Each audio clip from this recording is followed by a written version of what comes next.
John, take it away.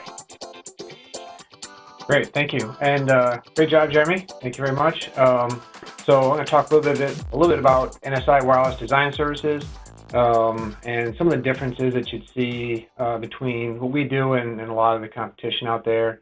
But we'll start off with what makes a good Wi-Fi design. Well, a good design is more than just coverage. So if you're just doing a real basic design, you just set up an AP and say, does the signal cover the area?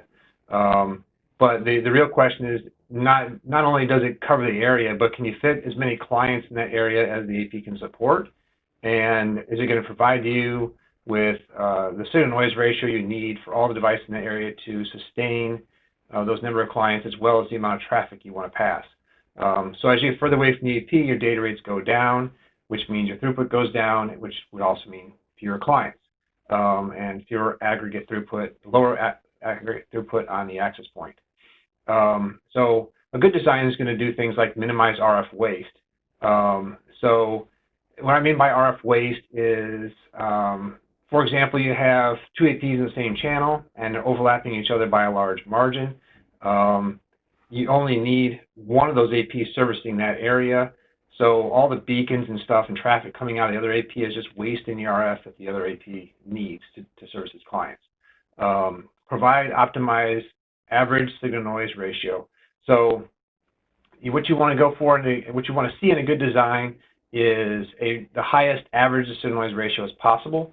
The higher the signal-noise ratio, the fewer corrupted packets, drop packets, retransmissions, and all those other things are going to waste your RF and the time on the wireless, which is all those things will reduce your aggregate throughput. To get the best performance, you want to have the highest signal-noise ratio and aggregate throughput.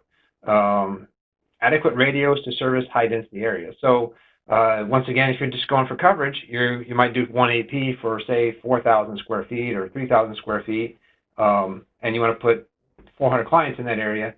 But guess what? One AP can't handle that. So you need to have the adequate radio count for the area that you're trying to service. Consistent performance in roaming.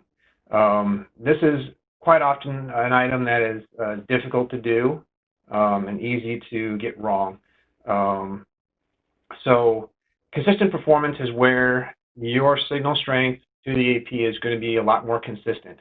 You're going to see, regardless where you are and when you're roaming even. So it's also going to prevent floor-to-floor coverage.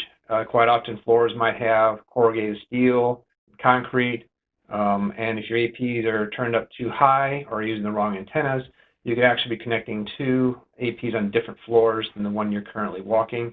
And when you're going through that corrugated steel, you're going to get lots of multipath reflections and more corrupt packets.